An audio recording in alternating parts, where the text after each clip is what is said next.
Hi guys, welcome to our channel mister Sisindri. Seetha Kirrak సీతతో అంత easy కాదు అన్నట్టుగా ఈ కిర్రాక్ సీతతో కూడా అంత ఈజీ కాదు.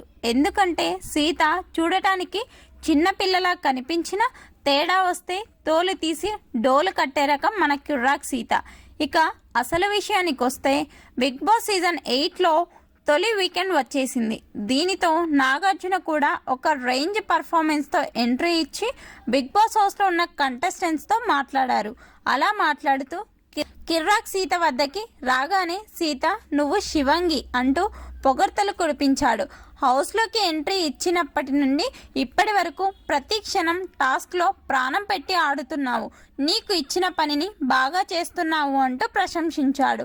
నువ్వు నైనికా క్లాన్ కదా, ఒక టాస్క్లో నెగ్గారు కదా అని నాగ్ అడిగితే అవును సార్, 3వ టాస్క్లో వాళ్ళు ఫెయిర్ గేమ్ ఆడలేదు, సంచాలక్ కరెక్ట్ నిర్ణయం తీసుకొని ఉంటే రిజల్ట్ ఎలా ఉండేదో అంటూ చెప్పింది. ఇక ఇంట్లో అందరితో బాగుంటున్నావు సీత, అందరితో మంచిగా ఉంటూ టాస్క్ ఎలా గెలవాలి అని ప్లాన్ చేస్తూ ఉన్నావు, చాలా బాగా ఆలోచిస్తున్నావు సీత అంటూ చెప్పాడు. నీకు ఏమైనా ప్రాబ్లం ఉంటే చెప్పు సీత అని నాకు అడగడంతో నేను ఈ ఇంట్లో అందరి కోసం వంట చేస్తూ గిన్నెలు క్లీన్ చేస్తుంటే మళ్ళీ నన్నే అంటున్నారు అంటూ అభయ్ అన్న మాటల గురించి చెప్తూ ఎమోషనల్ అవ్వడంతో నాగార్జున వెంటనే అభయ్ని పైకి లేపి అసలు ఏమైంది అభయ్, ఎందుకు అలా మాట్లాడుతున్నావో చెప్పు అని అడిగేసరికి ఆ గొడవ గురించి క్లారిటీ ఇచ్చాడు. ఆ తర్వాత సీతతో నాగ్ మాట్లాడుతూ అంత చిన్నదానికి అన్నం వద్దు ఏం వద్దు అని లేచి వెళ్ళిపోతారా,